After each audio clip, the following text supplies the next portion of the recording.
हाँ स्टूडेंट्स, तो आज हम यह चैप्टर नंबर 14 में पढ़ेंगे परिवर्धक, जिसे इंग्लिश में कहते हैं एम्पलीफायर। तो ट्रांजिस्टर को हम एम्पलीफायर के रूप में प्रयोग कर सकते हैं, अर्थात एम्पलीफायर जो बना होता है उसमें ट्रांजिस्टर का ही प्रयोग होता है। पेपर में क्वेश्चन कैसे आता है, ट्रांजिस्टर को, या नाम आएगा ट्रांजिस्टर का कि पीएनपी ट्रांजिस्टर को परिवर्धक के रूप में किस प्रकार प्रयोग करते हैं, सचित्र वर्णन करो। या ट्रांजिस्टर का उपयोग परिवर्धक के रूप में कैसे करते हैं, समझाइए। तो इसके लिए पहले मैं परिवर्धक या एम्पलीफायर होता क्या है उसको डिफाइन कर दूं, फिर इसकी वर्किंग बता देंगे हम। परिवर्धक की परिभाषा, एम्पलीफायर की डेफिनेशन, वह युक्ति, ये युक्ति है एम्पलीफायर, वह युक्ति जो किसी सिग्नल के आयाम को बढ़ा दे, ये आयाम है।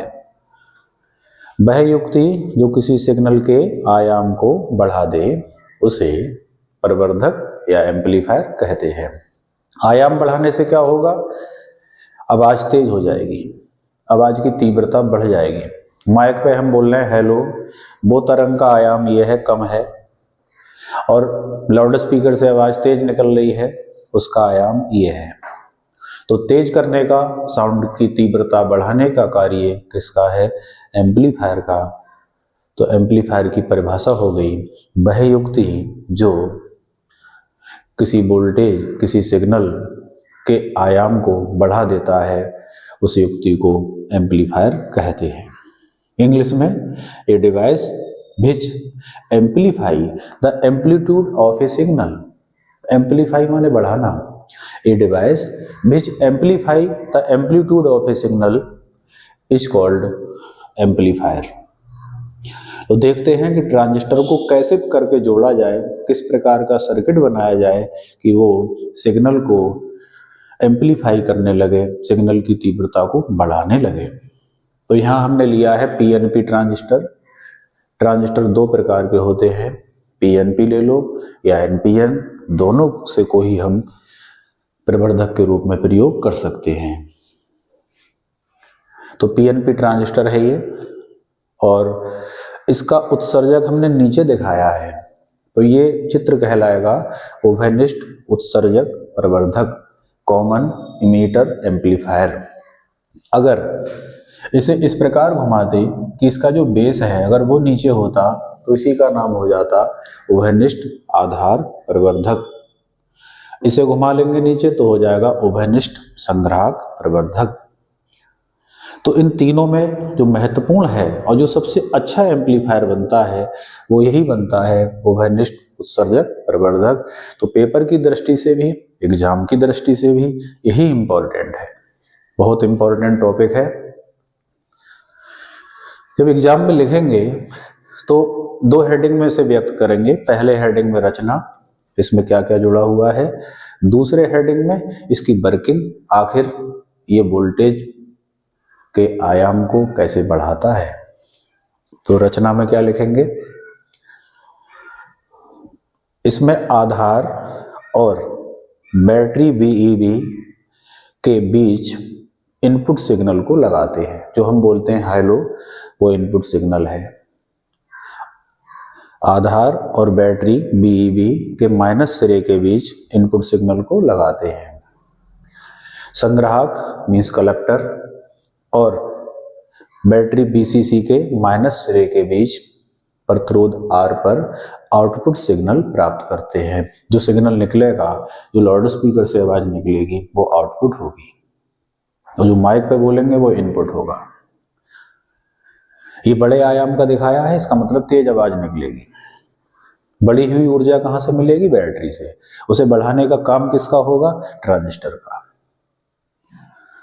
खैर, तो आउटपुट पर तो ये रेजिस्टेंस हो गया, और इनपुट पर एक रेजिस्टेंस होगा, प्रतिरोध होगा, उसे हम यहां दर्शा रहे हैं।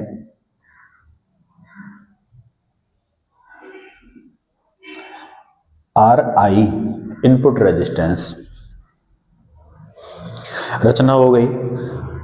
क्योंकि इनपुट देते समय भी बेस और ई आधार और उत्सर्जक है, आउटपुट लेते समय संग्राहक और उत्सर्जक है, तो उत्सर्जक दोनों तरफ कॉमन आ रहा है, इधर भी इधर भी, इसीलिए इसका नाम है उभयनिष्ठ उत्सर्जक प्रवर्धक। अब कार्य विधि पे आ जाए।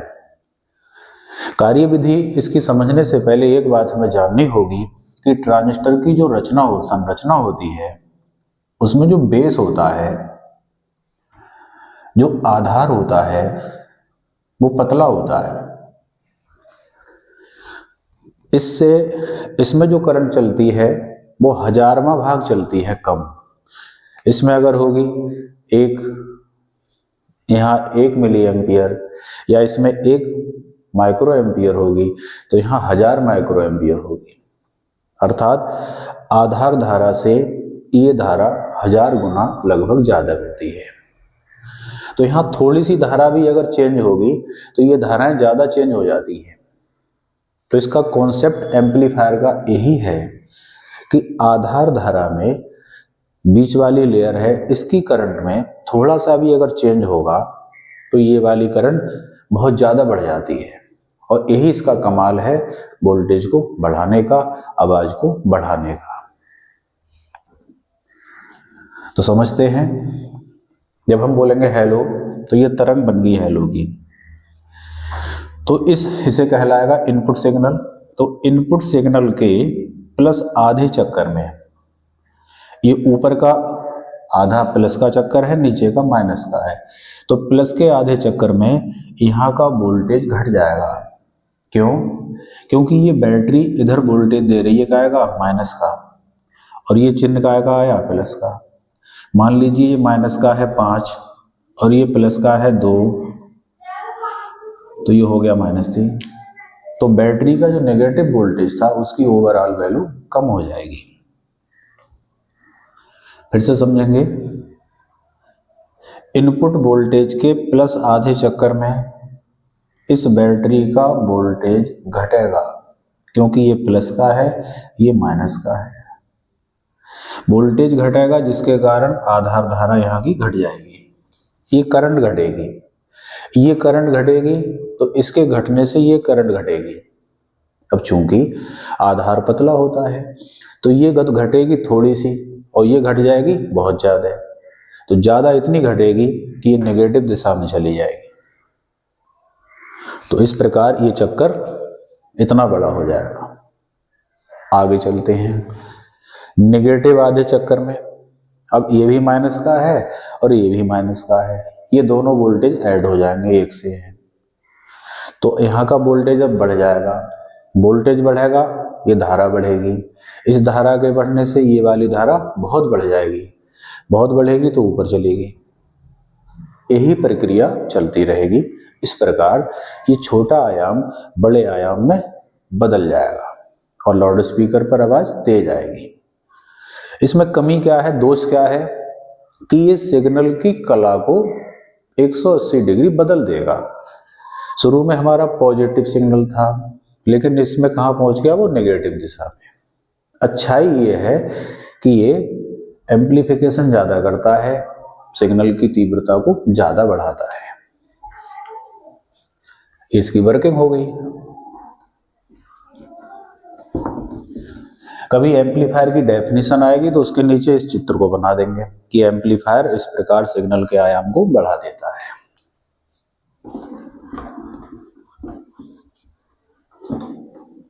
अब इसमें छोटे छोटे 3 फॉर्मूले हैं। धारा लाभ, कितनी करंट बढ़ी, वोल्टेज लाभ और शक्ति लाभ। करंट गेन, वोल्टेज गेन और पावर गेन। गेन माने कितना लाभ हुआ, फायदा हुआ, वृद्धि हुई। तो मैं लिख रहा हूं तीनों को ही। पहला है धारा लाभ, इंग्लिश में कहते हैं करंट गेन।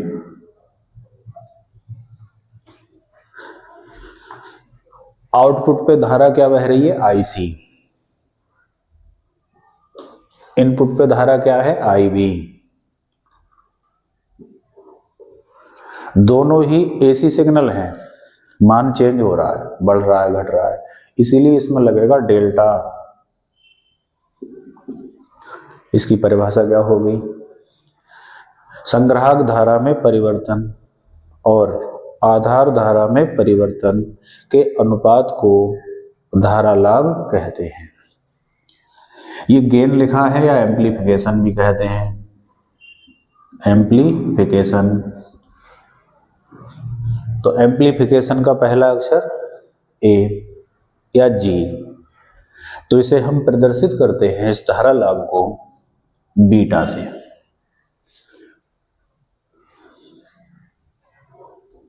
या प्रदर्शित कर सकते हैं ए आई, लेकिन सामान्यतः हमें बीटा से लिखा मिलेगा।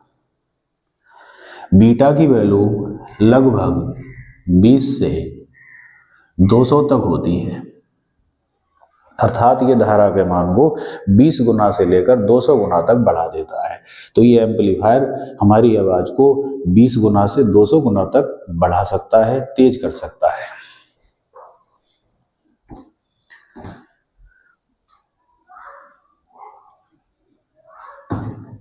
दूसरा होता है इसमें शक्ति लाभ, उससे पहले पढ़ेंगे वोल्टेज लाभ।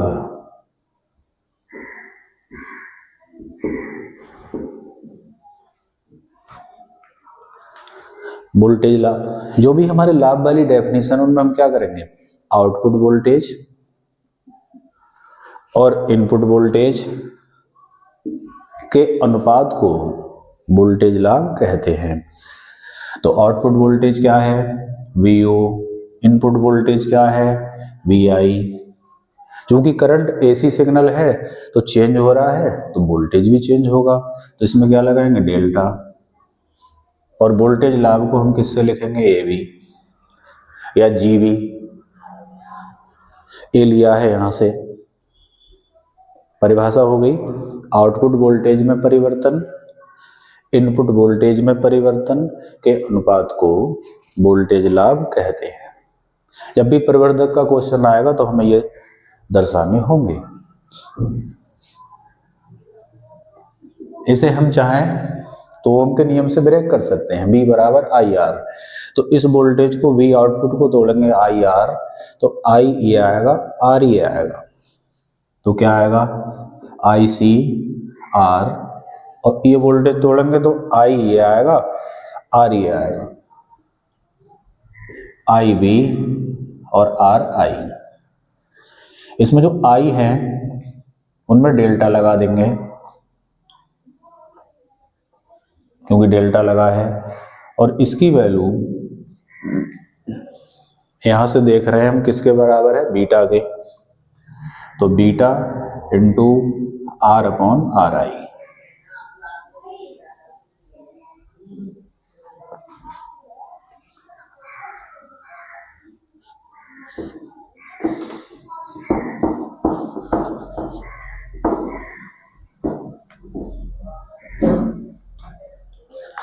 तीसरा है शक्ति लाभ।